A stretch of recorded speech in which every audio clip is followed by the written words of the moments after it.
kasih Tuhan.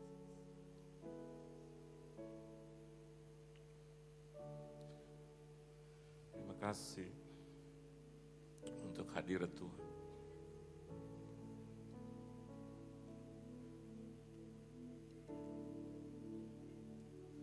Untuk kebaikan Tuhan dalam hidup kami. Pembelaan dan pimpinan Tuhan.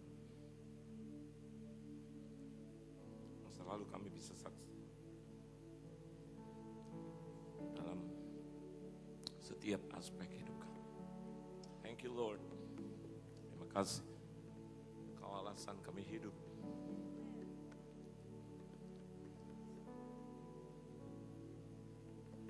Berbicara Engkau Tuhan di tengah-tengah kami. Berkata-kata Engkau Tuhan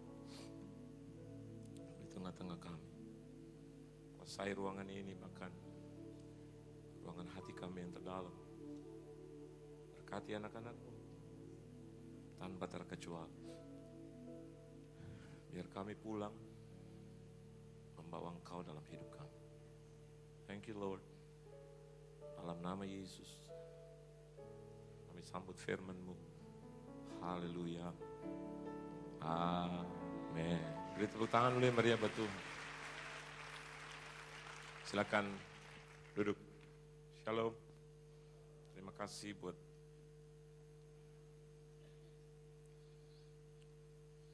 Tuhan Yesus yang mengundang saya untuk tuan rumah,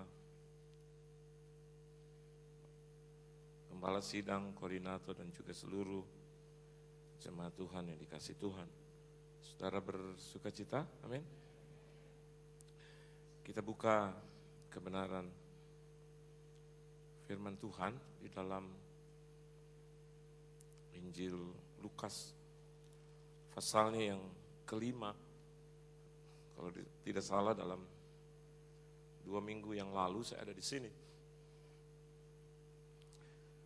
Kita bicara tentang menikmati apa yang dimiliki Yesus.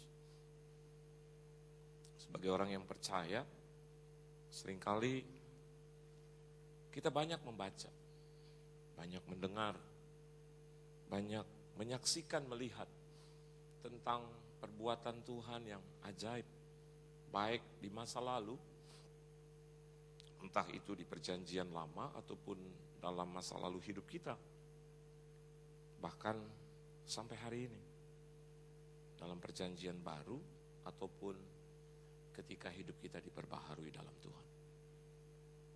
Yang saya mau bagikan buat Anda, kenapa kita sebagai orang yang percaya sampai hari ini tidak mampu untuk menikmati banyak hal yang actually Tuhan miliki. Amin. Contoh, kalau kita anak raja, bukan satu hal yang aneh kalau kita juga tinggal di istana gitu. Karena Bapak kita raja. Ya kalau kita anak Tuhan, mestinya tidak, atau sesuatu yang tidak mengagetkan kalau hidup kita dipelihara Tuhan. Itu bukan, kalau menurut hemat saya, bukan sesuatu yang terlalu amat harus diperbincangkan. Ya maklum anak Tuhan gitu. Ya berkatnya ya berkat Tuhan. Halo. Ya bukan berkat binatang. Bukan berkat, maaf, bukan berkat recehan. Kan anak Tuhan. Kalau kita adalah anak Yesus, anak Tuhan Yesus, mestinya mujizat juga kita bisa rasakan. Mujizat terjadi kan tiap-tiap hari. Amin. Kalau saya hamba Tuhan, rasa-rasanya gak etis kalau saya selalu menceritakan kegalauan saya tentang iblis. Saya juga harus bisa menceritakan kehebatan Tuhan yang saya layani. Betul. Mestinya gitu. Terserah orang mau bicara apa tentang seorang hamba Tuhan. Tapi ketika dia sedang melayani Tuhan, dia juga harus melihat kebaikan Tuhan itu dari perspektif yang benar. Even meskipun kita hidup di dalam dunia yang tidak pasti, tapi Allah kita adalah Allah yang pasti. Nggak akan pernah kita ditinggalkan. Kalau menurut saya dan menurut Anda yang dari tadi bilang amin, amin, amin gitu. Pasti Roh Tuhan ada bersama dengan engkau. Tuhan yang berikan kekuatan. Nah, kalau tidak salah, 2 minggu yang lampau kan bicara tentang nikmati apa yang dimiliki Yesus, saya bicara 2 perkara. Yang pertama, coba kita kembali dalam Lukas pasalnya yang ke-5. Bagi saudara yang tidak hadir, terus kapan ini, kapan? Tanya aja tetangga kiri kanan. Kalau tetangga kiri kanannya juga tidak hadir, tanya dengan tetangga yang di depan. Kalau yang di depan tidak hadir, rebahkan dirimu ke belakang. Lukas pasalnya yang ke-5, ayat yang ke-7. Ayo baca sekali lagi. 1, 2, dan 3. Lalu mereka memberi isyarat kepada teman-temannya di perahu yang lain, supaya mereka datang membantunya. Dan mereka itu datang. Lalu mereka bersama-sama mengisi kedua perahu itu dengan ikan. Apa saudara? Hingga hampir tenggelam.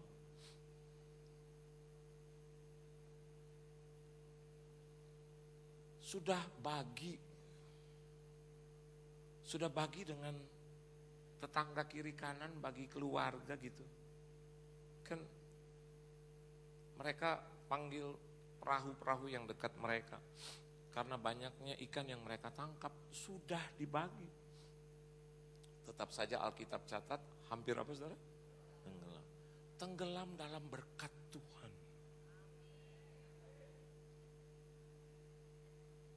yang belum diberkati, jangan terus punya pikiran yang kotor.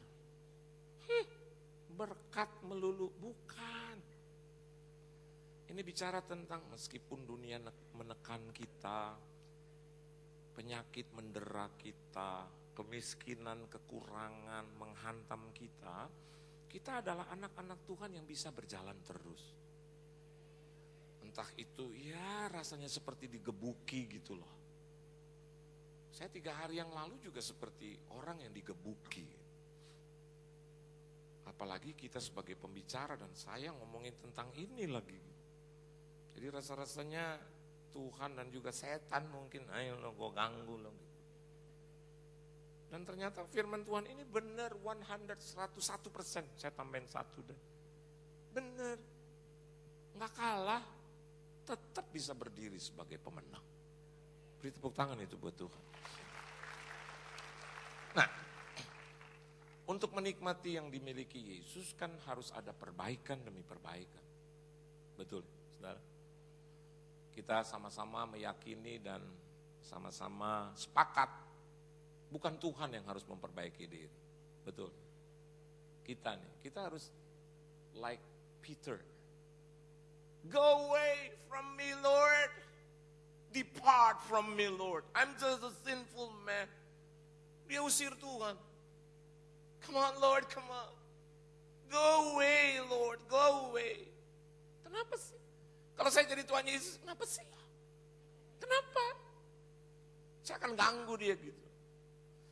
Mungkin Petrus terus makin, aduh, udah, diam deh Tuhan. Duh, aku salah. Gitu. Aku nggak tahu siapa engkau, aku ukur engkau. Menurut kacamataku ternyata I was wrong, Lord. Nah ini kan kesalahan yang harus diperbaiki. Amin. Enggak heran kalau terus Petrus dipakai Tuhan begitu luar biasa. Dia salah tapi selalu mau memperbaiki dia. Nah jadilah anak-anak Tuhan juga yang seperti Petrus. Bandel, bengal, tapi nunut sama Tuhan. Kayaknya, waduh dalam banyak hal Anda lihat ya Petrus tuh kalau ngomong duluan. Pikiran di belakang ngomong duluan. Kadang-kadang kita suka gemes sebagai pembaca. Itu ngaur-ngaur aja. Tapi ntar kalau kita lihat Petrus. Petrus. Dan rasa-rasanya saya mau seperti Petrus. Ini pribadi. Ada banyak orang menceritakan tentang kesalahan-kesalahan Petrus. Iyalah. Tapi actually, he is a great man. Kalau nggak mungkin Tuhan pilih, Tuhan pakai, Tuhan tunjuk, Tuhan jadikan dia begitu luar biasa. Nggak mungkin. Berani-beraninya bahkan disalib terbalik. Waduh.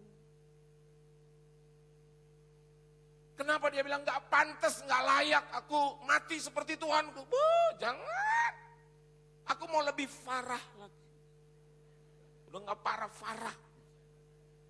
Dan ternyata terbukti gitu. Karena kekeh, kokoh, solid. After the processing. Setelah mengalami satu proses yang luar biasa. We are now in processing. Dalam proses Tuhan. Untuk menuju apa? Menuju Petrus rohani. Menuju kesempurnaan. 2 minggu lalu saya khotbah tentang yang pertama yang harus diperbaiki. Itu di ayat yang pertama yaitu memperbaiki motivasi. Seringkali datang ke gereja hanya maunya berkat. Tuhan suka kalau memberkati kita, dia suka. Tapi mungkin yang pertama, yang kedua, yang ke-10. Tapi setelah puluhan tahun hidup dalam Kristus, saya dan Anda jadi orang Kristen, mestinya kan motivasinya harus sekarang motivasi yang benar. Datang bukan karena lagi ingin diberkati, tapi datang karena memang mengasihi Tuhan. Amin, saudara. Datang bukan karena hamba Tuhan, datang bukan karena takut dosa gitu. Aduh hari Minggu ntar kalau nggak ke gereja gue dikutuk jadi kodok. Gitu. Tapi datang karena, yes Lord because I love you so much. Orang yang mengasihi Tuhan adalah orang yang selalu bisa datang ke rumah Tuhan. Tapi orang yang datang ke rumah Tuhan belum tentu mengasihi Tuhan. Sekali lagi nih, pelan-pelan. Pelan-pelan, saya aja juga bingung. Bentar, pelan-pelan. No, I'm kidding. Orang yang datang ke gereja, itu, ya, belum tentu mengasihi Tuhan. Tapi orang yang mengasihi Tuhan, pasti dia datang ke gereja. Motivasi kita di hadapan Tuhan juga harus benar. Banyak orang suka kadang-kadang menceritakan Anda atau menceritakan saya. Gak apa-apa. Yang penting, nih Tuhan, this is my heart, Lord. Just check it out, check it out, check it out, check it out. Gitu. Kata Rafli Ahmad, ya, check it out, check it out, check it out. Lihat hatiku Tuhan. Tuhan biasa selidiki hati. Dari sana datang motivasi. Amin. Jadi kalau motivasimu benar, walaupun kadang Anda nyanyi, Yesus pegang tanganku. Mungkin orang bilang, centil banget sih dia. Itu ya, aduh genit banget sih. Tapi yang lihat Tuhan. Ya gerakannya dia begitu, dia gak sadar. Ku tak dapat hidup, kayak orang terbang. Ku kan terbang. Tetangga bilang, kok gak terbang-terbang nih gitu. Ya sekarang yang nilai siapa? Ya Tuhan lah. Halo? Kalau dia punya motivasi benar, dia begini memang bukan karena ingin dilihat orang, tetapi memang he's loving God. As long as he loves God, come on, go ahead. Motivasi. Kalau kita bisa jaga motivasi kita, saya yakin kita sedang menikmati apa yang Yesus miliki. Ya. Yang kedua, saya cepat.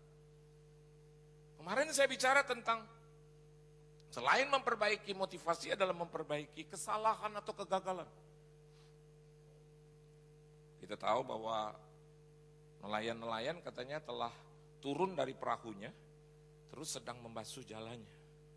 Kita sudah bisa tahu deh dari cerita Alkitab itu bahwa nelayan-nelayan was fail, sedang gagal. Kalau tidak, dia sudah ada di pasar ikan. Ya kan?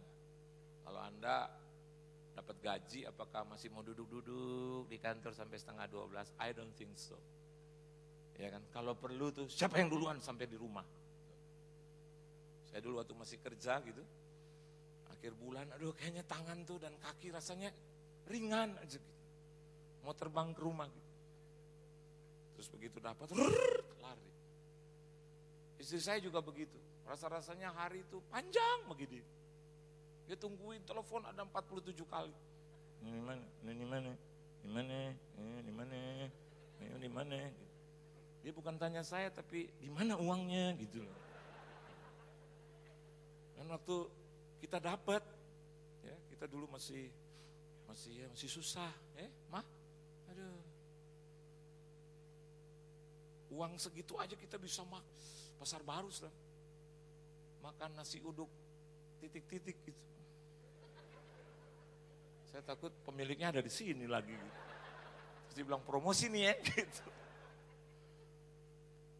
Aduh kita makan berdua saudara. Hai uangnya tuh banyak. Saya bilang sama istri saya makan mah ayo makan. Iya gitu.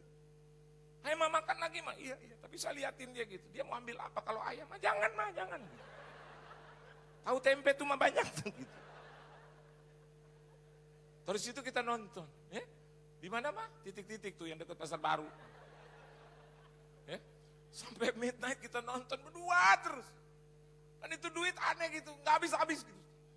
Nanti setelah nonton, setelah makan baru kita hitung. Baru kita bisa lihat ternyata habis juga. Gitu. Kenapa? Lagi menang, pegang ini. Nah kalau murid-murid sedang membasuh jalannya dia lagi kalah. Mukanya tuh udah.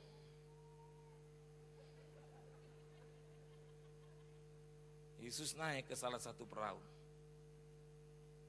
Firman Tuhan bilang perahu Simon. Hai Mon. Hai. Simon lihat Yesus. Terus Yesus kan pribadi yang sangat lembut. Amin saudara. Sangat interaktif, terbuka.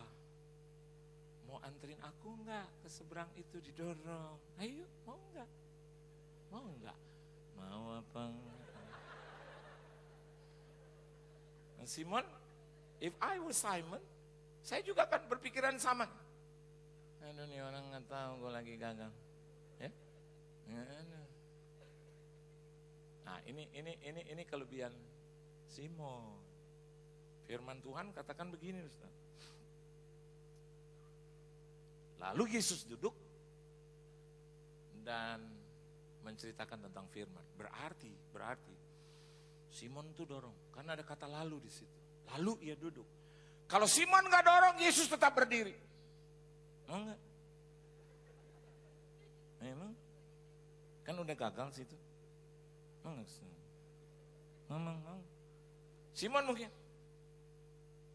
Tapi biasanya begini saudara, orang kalau sedang ada dalam posisi terjepit, itu biasanya dalam posisi kefefet, apa aja dia lakonin. Betul apa betul? Nah, Simon juga, ya udah nggak ada salah juga ya, gue ikutin ya orang. Kalau benar puji Tuhan, kalau nggak benar gue lelepin di laut. Kita kan suka begitu juga. Kalau kita lihat ada orang, ya mudah-mudahan sih dia bawa untung buat aku. Dia sedang memperbaiki diri dengan tidak tenggelam dalam kegagalan. Saudara, mari kita bisa menikmati apa yang Yesus miliki, asal tidak jatuh di tempat yang sama terus. Zina lagi, zina lagi, zina lagi, zina lagi, zina lagi, zina lagi, zina lagi, zina lagi, judi lagi, judi lagi, judi lagi, judi lagi. Dan kita ngomong sama Tuhan, this is my weakness, Lord. Tuhan bilang bukan weakness itu, hobi. Bisa, amin. Kalau kita mau, bisa. Bisa, sangat bisa. Bisa. Ikat tanganmu sendiri. Kalau kemana-mana gitu lihat sesuatu yang cantik, yang bagus, yang ganteng, sekali aja, amin. Jangan amin, amin, amin, amin, amin, amin, amin, amin. Terus diikutin, amin, amin, amin, amin, amin. Nah, udah jadilah. Jatuhnya di tempat yang sama terus, sedangkan pameo dunia katakan keledai, binatang bodoh saja nggak mau jatuh di tempat yang sama untuk jatuh kali yang kedua. Kalau kita berkali-kali lebih bodoh dong dari keledai. Jadi nama Anda, kalau nama Anda Wong Chai keledai. Harusnya tidak. Udah cukup itu pelajaran bagi kita. Papa saya terus saja di judi, akhirnya hancur habis, terus. Dia dapat uang sedikit, judi lagi, terus Anda bilang, pendeta-pendeta dari yang namanya Reinhard Bonnke, Paul Yong Gicho, sampai Pak Jubong, itu pemain ganda Korea gitu. Sampai pendeta-pendeta lokal yang terkenal, saudara, jamaah papa saya gitu. Pergi dia ke seluruh Indonesia. Enggak cukup. Kenapa? Bukan tangan pendeta itu yang menyembuhkan atau yang merubah dia. Tapi sebetulnya kuasa Tuhan disertai dengan kemampuan dia untuk keluar dari tempat itu. Itu yang membuat dia bisa menikmati apa yang Yesus miliki. Nah, sekarang masuk yang ketiga. Coba kita lihat di dalam kebenaran firman Tuhan ayatnya yang ketiga. Ayo, mari baca bersama-sama. Ayat yang ketiga dari Lukas pasal yang kelima. 1, 2, dan 3. Ia naik ke dalam salah satu perahu itu, yaitu perahu Simon, dan menyuruh ia supaya menolakkan perahunya sedikit jauh dari pantai. Lalu ia duduk dan mengajar orang banyak dari atas perahu. Tadi saya katakan, ada kata lalu yang sangat memberkati di situ. Lalu ia duduk, berarti sebelumnya dia berdiri. Saya lihat di tengah-tengah rasa frustrasi daripada Simon, timbul satu rasa percaya. Apa salahnya kalau dicoba orang ini atau pribadi ini? Tentunya setelah banyak mendengar dan mempertimbangkan.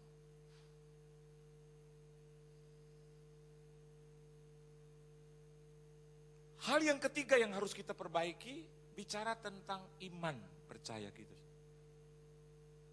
Ayo, belajarlah percaya kepada Tuhan. Amin. Walaupun rasa-rasanya tidak ada alasan bagi kita karena dunia itu menekan dan sedang menggencet kita sekeras-keras.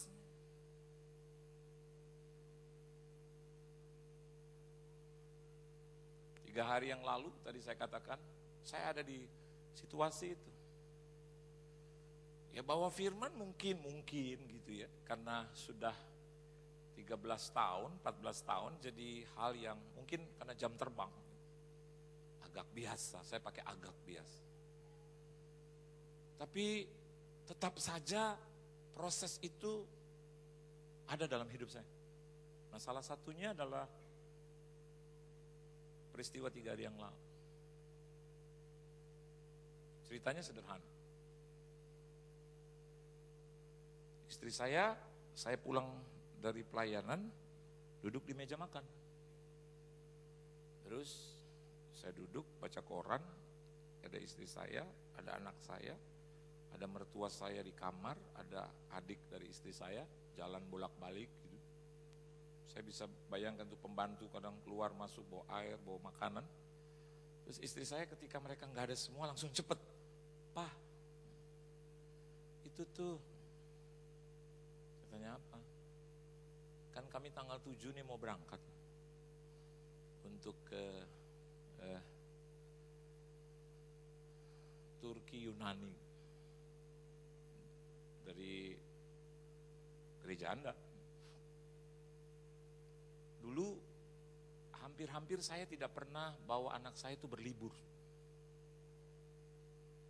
Selama 13 tahun, 14 tahun pelayanan saya, hampir nggak pernah lah. Saya ajak mereka itu ke luar negeri gitu, seluar-luarnya gitu. Artinya kadang baru 2-3 hari di Hong Kong, saya bisa minta pulang. Yuk pulang yuk. Anak-anak saya suka, "Aduh papa, kita mau lanjutin ini ke Makau, habis Makau tuh ke Cina. Kan janji kita 9-10 hari. Terus saya bilang nggak bisa, papa tuh mau pelayanan ke Solo. Nah kita ada di Hong Kong, anak saya kan bukan norak, dia bilang, "Aduh pak, Hong Kong sama Solo disatuin beda. Hong Kong tuh asalnya enak aja, tanya kamunya enak aja gitu. Nangkan Solo jadi nggak apa-apa gitu. Sangat beda gitu." Jadi anak saya bilang, "Udahlah ngapain?" Terus saya bilang, tapi gimana ya? Sekat, ini panggilan papa gitu. Jadi akhirnya saya juga pergi ke Makau 1 hari. Ya. Besok langsung terbang pulang. Sampai mungkin teman-teman saya juga rasa, aduh ajak pendeta ini susah. Terus saya janji lagi, pokoknya nanti. Nah datang lagi tuh nanti gitu. Saya pernah ke Amerika cuma 2 hari. Jadi saya berangkat katakanlah hari Selasa, tiba hari Rebo atau Kamis pagi gitu. Lang pelayanan pertama jam 10, pelayanan kedua jam 4 sore, besok saya pulang. Itu selebriti yang ikut saya sampai, saya ada di Hotel Hilton waktu itu. Dan pendetanya bilang, "Pak abis ini kita harus pergi ke Boston, Philadelphia, New York, nanti Bapak nyebrang ke Kanada." Wih keren. Terus saya bilang, "Nggak bisa Pak, nanti saya harus pulang besok." Itu pendetanya sampai bilang, "Aduh kenapa sih Pak?" "Enggak, saya harus ke Jogja, saya khotbah 6 kali di situ." Terus bilang, "Aduh Pak, this is American United States of America." Gitu. "Kenapa harus Pak disamain dengan Jogja?" Gitu. Serangan tuh serangan Jogja. Tapi Amerika itu. Gitu.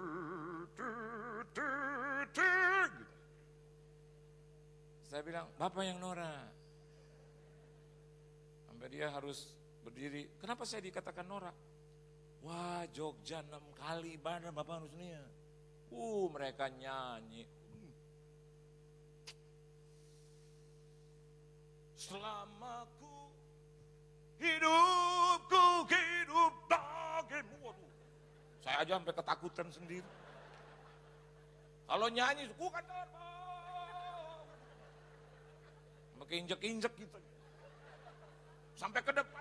Oh, Jesus, oh, Jesus. Benar.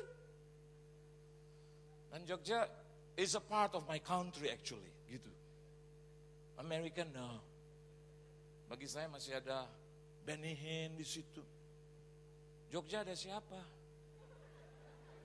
Benny Hartono. Jadi saya bilang, enggak, saya harus terbang. Saudara bayang dari West LA, saya terbang ke San Francisco, dari San Francisco Jakarta. Dan hampir puluhan jam saya nggak tidur. Jadi saya bilang dengan anak saya, udah pulang.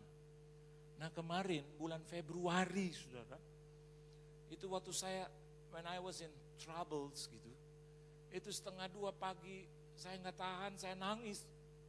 Di bulan Februari terus, saya kalau ada masalah, saya tuh nggak suka untuk doa dengan istri, dengan anak-anak, I don't like it. Saya punya waktu untuk berdoa dengan istri saya, berdoa dengan anak-anak saya, doa malam rame-rame, I like it gitu. Tapi kalau tekanannya tinggi, oke, saya akan doa sejam dengan mereka, tapi nanti saya akan doa sendirian sama Tuhan berhadap-hadapan, bertemu muka dengan muka gitu. Saya bisa ngomong gini, Lord Jesus, come on, Lord, come on. Itu Daud kan kalau berdoa gitu. Bukan menari, karena roh Allah ada dalam hidupnya. Bila roh Allah ada di dalamku, bukan menari seperti Sulaiman, Yusuf, atau Daud. Seperti Daud menari. Saya yakin tuh Daud, maaf, goyangannya keren. Kalau roh Allah ada di dalamku gitu. Itu Tuhan sampai, oh David. Keren habis kau David. I believe that. Halo? I believe that. Yakin saya. Oleh sebab itu apa yang tertulis di Alkitab udah kita lakukan aja sebenar-benarnya gitu. Tanpa kurangin dan tambahin. Saya kalau puji Tuhan ya begitu. Karena roh Allah ada di dalamku. Bukan menari, biar Tuhan nonton sama Daud sekalian di sana. Daud bilang kayaknya dia lebih keren dari gue gitu. Dan waktu itu 1:30 pagi, Februari, saya nggak tahan. Dan tiba-tiba the spirit was in me. Dan tiba-tiba dia berteriak, wah keras. Nah, istri saya bangun lari, langsung ketok 2 kamar anak saya gitu. Bangun, bangun, papa ada dalam roh Tuhan, bangun. Gitu. Mereka sampai, tuh dengar papa, ingat lihat papa dalam roh Tuhan. Jadi mereka berlutut.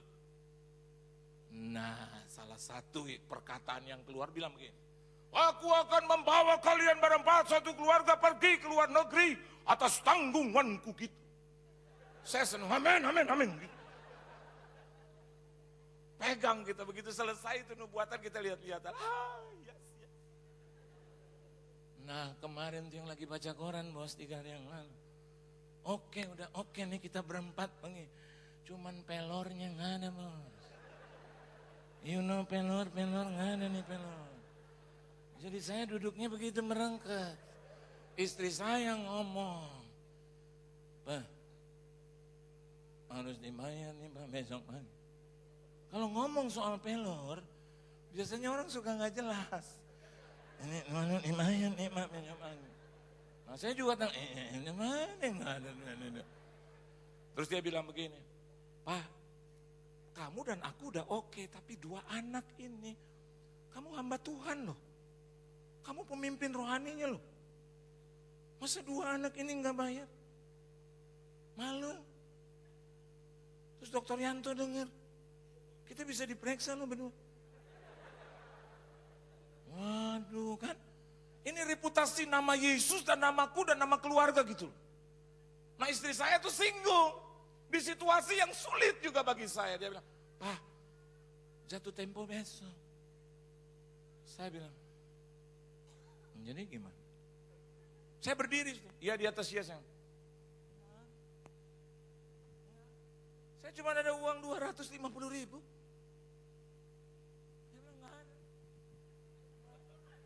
Terus dia ngomong gini sambil buang muka. Ini gimana?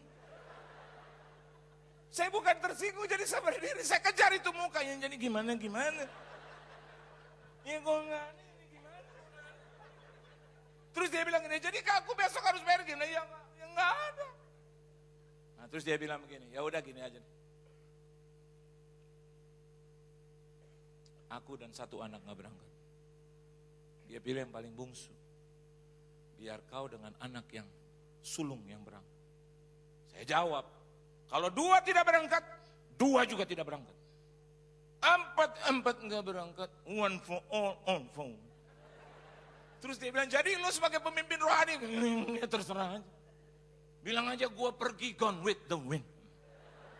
Dia ngomong, kamu pemimpin rohani. Actually, saudara, saya mau ngomong itu sama Tuhan. Cuman saya nggak punya keberanian ngomong itu. Tadi saya bilang saya takut dikutuk jadi kodok. Kalau saya bilang Tuhan, aduh saya nggak berani. Tapi saya singgung-singgung dikit. Ya udah makan nubuatannya bilang 4 orang jalan. Terus dia bilang ya udah kalau nggak bisa berangkat ya 2 jalan, ya nggak usah. 4 nggak usah jalan. Nggak bisa begitu, bisa.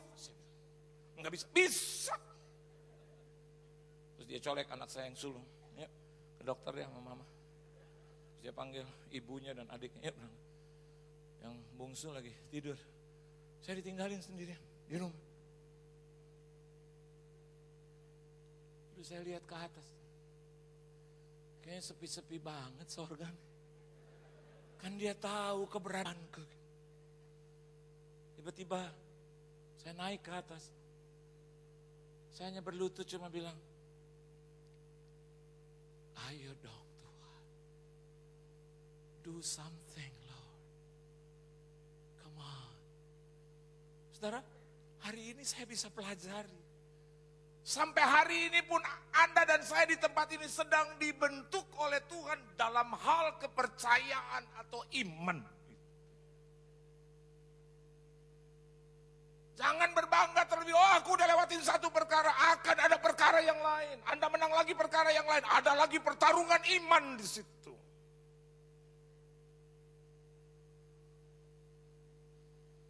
Saya turun ke bawah, saya duduk. Saya udahlah saya mau beli kopi aja di Mall 3, Kelapa Gading. Waktu saya ambil dompet saya ambil handphone saya itu satu message masuk. Cuma ditanya, mana Pak? Saya mau jawab, di mana-mana aja. Saya hanya bilang, at home. Terus dia bilang, what can I do for you? Waduh, nyambung. Jadi saya bilang, saya sebetulnya lagi ada dalam situasi yang sulit, bla bla bla bla bla bla bla bla bla. Dan dia ngomong begitu mudah, ya bla bla bla bla bla bla, aduh gitu aja repot-repot, bla bla bla bla bla bla bla bla bla bla. Selesai hari itu, malam itu selesai, 15 menit. Saya jadi minum kopi dengan pandangan bukan lagi tertunduk, tapi dengan pandangan kembali lagi ke depan. Dan jujur saudara, menyesal dengan kata-kata tadi. Jadi gimana dong Ma? Ya gimana? Iya seperti Petrus awal yang pertama. Engkau tahu guru, semalam-malaman aku sudah menangkap ikan dapat abu. Tapi cepat dia perbaiki dengan kata-kata, tapi karena kau yang menyuruhnya tuh. Amin. Sebetulnya saya harus kembali lagi, go back to the words of God in February. Ketika dia bilang kepada saya begini, you, all of you, 4 of you will leave Indonesia. Saya harus stick dengan Tuhan sampai yang terakhir stick dengan Tuhan. Dan kalaupun tidak dan belum ditolong Tuhan, mestinya ada kata-kata iman. Meskipun aku tidak ditolong, tetap aku trust, believe in God. Pantas kita tidak bisa menikmati apa yang Yesus miliki. Kenapa? Karena iman kita ini kadang naik turun. bukan berlaku bagi jemaat saja. Hamba Tuhan juga kadang begitu. Dan waktu saya mendapat pertolongan, kembali again and again like Simon. Depart from me, Lord. Depart from, go away. I'm just a sinful man. Yang ketiga, kalau Anda ingin menikmati, mari belajar untuk to increase your faith. Iman itu memang harus dipertambah. Sampai Tuhan Yesus datang kali yang kedua. Iman harus lebih lagi. Pasti dalam keadaan apapun kita bisa menikmati, even dalam keadaan yang paling jelek sekalipun. Kita tetap bisa mengatakan, Tuhan beserta aku. Beri tepuk tangan yang meriah betul.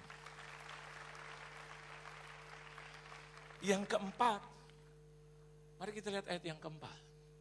Baca sama-sama, mungkin ayat yang terakhir ya. Aduh. Mari baca sama-sama saudara. Ayat yang keempat dari Lukas pasal yang keempat. 1, 2 dan 3. Setelah selesai berbicara, ia berkata kepada Simon, bertolaklah ke tempat yang dalam dan tebarkanlah jalamu untuk menangkap ikan. Hal yang menarik. Kita akan tetap bisa menikmati apa yang Yesus miliki selama saya dan Anda di sini mau juga memperbaiki perkara yang keempat. Selain yang pertama memperbaiki motivasi, yang kedua memperbaiki apa tadi? Kesalahan, yang ketiga memperbaiki iman kita, dan yang keempat memperbaiki hubungan kita dengan Tuhan. Saudara lihat, kalau kita bisa belajar dengan cerdik, ayat yang pertama di situ dikatakan dia hendak, firman Tuhan katakan sedang orang banyak mengerumuni, dia hendak mendengarkan firman Allah. Dan ayat yang kedua katakan ia melihat 2 perahu, yang dituju adalah 2 perahu itu, dan yang paling spesifik dia sedang tuju Simon. Betul. Karena firman Tuhan terus langsung katakan di ayat yang ketiga, ia naik ke dalam salah satu perahu itu, dan disebutkan secara spesifik, perahu siapa saudara? Simon. Berarti sudah terjadi satu hubungan. Dan biasanya sampai hari ini, yang memulai hubungan antara Tuhan dan kita, pasti Tuhan. Amin saudara. Itulah kekristenan, when God come to the people, to his people. Ketika saya dan Anda di tempat ini dihampiri oleh Tuhan. Betul? Yesus turun ke muka bumi. Natal itu bicara tentang when God became a man. Berarti kan dia yang menghampiri saya dan Anda di tempat ini. Dan yang keempat ada lihat. Dia yang negur Simon. Dia naik ke perahu Simon. Dia tanya kepada Simon. Dia tawarkan kepada Simon. Tolong tolakkan perahumu sedikit jauh dari pantai. Nah, firman Tuhan katakan di penghujung. Setelah selesai berbicara. Artinya, Yesus nggak pernah lupa. Kalau dia minta sesuatu kepada kita, dia tidak pernah lupa juga untuk memberkati kita. Firman Tuhan katakan sedikit jauh. Sedikit jauh. Coba logika Anda, sedikit jauh. Kira-kira jauh-jauh banget atau biasa-biasa? Halo? Biasa-biasa, dia tahu nggak sampai di tengah-tengah lautan. Jadi Petrus tinggal kepalanya, turun naik. Yesus mulai ngomong, nah. Dan orang ditanya, no. Firman Tuhan bilang sedikit jauh. Kalau dia suruh kita juga nggak terlalu berat-berat amat. Amin saudara. Dia cuma minta kalau kita mau berhubungan, at least bangun hubungan doa itu berapa lama saudara? 1 jam. 1 jam saja. Itu kata ST12, 1 jam mas. Sayangi kamu. mestinya nggak berat ya. Betul. Halo. Untuk memperoleh kenikmatan dengan memiliki apa yang dia punya. Wow. Nikmati berkat yang dia punya, nikmati kesehatan yang dia punya, nikmati hikmat, kebijaksanaan, akal budi, marifat yang dia punya, nikmati pengalaman yang dia punya, nikmati hikmat yang dia punya, nikmati segala sesuatu yang dia punya, tinggal menikmati saja. Tuhan minta yang keempat, perbaiki hubungan kita dengan Tuhan. Bukan hidup berdoa, tapi hidup dalam doa. Kalau orang yang hidup dalam doa adalah orang yang selalu bisa tinggal di dalam doa itu. Enggak jadi masalah buat dia, enggak usah diperintah untuk doa fajar, dia datang di doa fajar karena itu memang satu kewajiban bagi dia. Enggak usah didorong-dorong doa malam, dia tahu persis kalau dia pengerja ya udah doa malam. Apalagi kita di tempat ini, Anda pedagang, Anda bisnismen, pasti you need God, Anda perlu Tuhan. Itu ada teman saya itu satu keluarga, yang sering kali saya saksikan di PRJ, sekarang komplit di sini. Tanya dengan mereka, bukan membesar-besarkan, enggak. Istrinya selalu datang kepada saya, dia bilang, ayo kita doa, dia tahu. Dengan berdoa dia bisa patahkan segalanya. Ayo dong Pak Pendeta doa dong sama suamiku. Ayo doa gitu. Ayo hubungan lagi dengan suamiku. Saya bilang oke. Ayo sekarang jangan oke-oke aja. Ayo. Saya bilang ayo. Dia naik mobil saya. Dia naik mobil saya. Tanya dia. Sampai orang-orang lihat. Dia turun lagi, dia makan dengan saya gitu, rame-rame kita makan. Di ujungnya dia nggak pernah lupa, kapan ke rumah saya, kapan. Hanya minta apa saudara? Satu permohonan, satu doa, satu kata-kata yang dilantunkan, dinaikkan kepada Tuhan. Karena dia percaya, yakin bahwa dengan itu dia bisa patahkan segalanya. Yang kejadian tuh. Jadi hanya cuma doa. Orang bilang masa sih Pak nggak kerja, doa dulu gitu. Halo. Jangan kita andalkan kemampuan kita, doa dulu. Kalau doa gitu yang paling sederhana udah nggak bisa, gimana mau kerja bangun jam 3 jam 4 doa aja nggak bisa. Mau ngomong, oh saya mau sekolah tinggi. Tinggi mana lo mau sekolah? Doa aja 2 menit.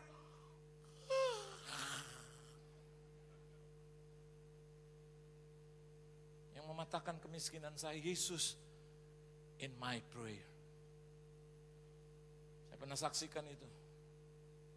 Bayangkan 4 jam 30 menit, 15 menit, 4 jam 15 menit. Banyak orang bilang, oh kalau itu pendeta ngomongnya soal berkat. Bukan di situ saya menang.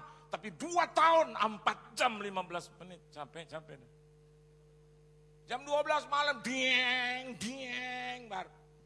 Haleluya. Haleluya. Haleluya. Haleluya. Baru 4 kali. Banyak orang ingin diberkati, banyak orang ingin menikmati apa yang Yesus miliki. Doa aja dia kalah.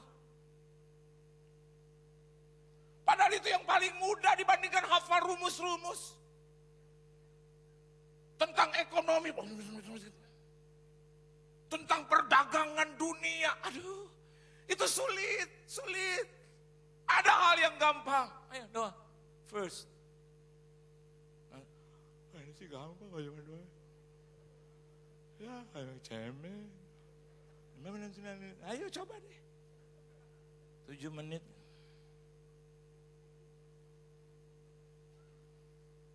Kadang saya udah setengah jam tuh udah kesemutan, mau cepet-cepet. Udah dong Tuhan, udah kesemutan. Tak kalau 2 jam kegajahan aja nih Tuhan. Tapi saya harus kembali lagi ke doa. Kenapa saya lihat gitu? Aduh hamba Tuhan banyak yang dipakai Tuhan banyak. Dengan segala pengalaman mereka, ada yang 40 tahun, 50 tahun, 60 tahun. Gue baru 20-an, 30. Mau lewatin mereka nih, kisi meleketel. Waduh, dengan urapan yang luar biasa. Wah, haleluya, sedar. Saya mau patahkan mereka, nggak bisa. Saya mau ngomong teologi, mereka bilang, waktu kau di dalam perut ibumu, aku sudah berteologi. Saya akan ngangguk, ya Om. Bukan untuk mematahkan mereka, tapi berusaha untuk berjalan bersama-sama dengan mereka, melayani Tuhan. What I have to do, pray. Punya hubungan yang baik, intim, dekat, manis, karib dengan Tuhan. Nggak gampang. Kalau saya kembali lagi mungkin dalam 2 tahun itu, dalam kurun 2 tahun. 6 bulan pertama yang sangat amat menyakitkan. Belajar untuk setia, taat dengan Tuhan, nggak mau keluar dari doa. Selalu bisa berkata, Tuhan, kalau kau belum memberkati aku nggak akan. I will never leave this room. Walaupun ada kekuatan, udah keluar aja dari rumah, udah keluar aja dari ruangan ini, udah capek loh, minum sejenak, istirahat, ada keinginannya. Kembali saya tekankan doa Yakub. Kalau kau belum memberkati, I will never leave this room. Terus. Dan saya berhenti kalau ada kata-kata itu.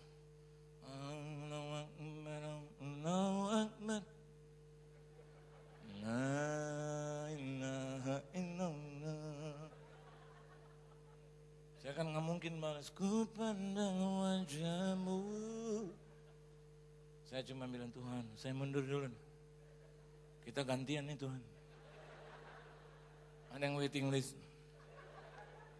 Sesama umat dilarang saling mendahului gitu. Tapi besok jam 12, nggak pernah nggak doa, nggak pernah.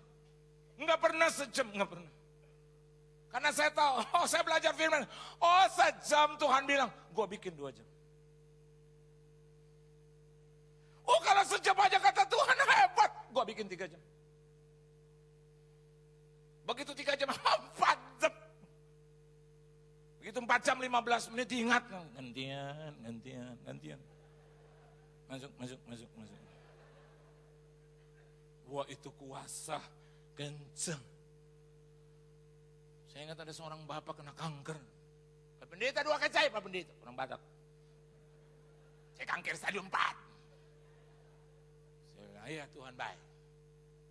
Doakan dalam nama Yesus. Tuhan perpanjang dia 8 tahun. Padahal udah parah.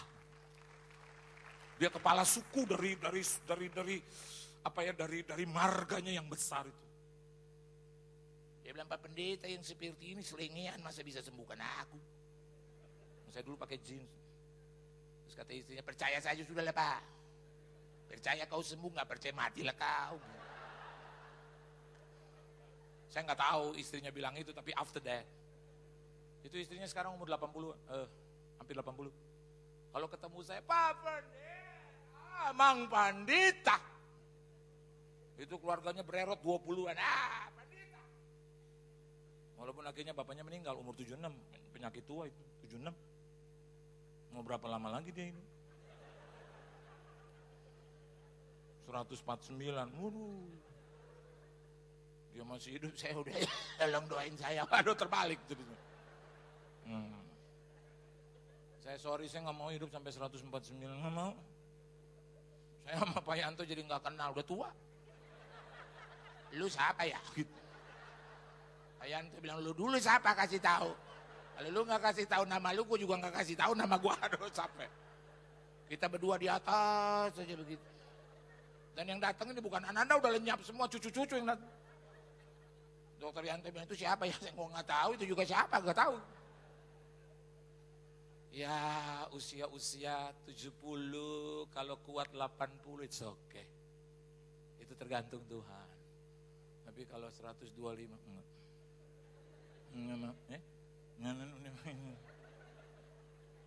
Istri saya lebih parah gitu.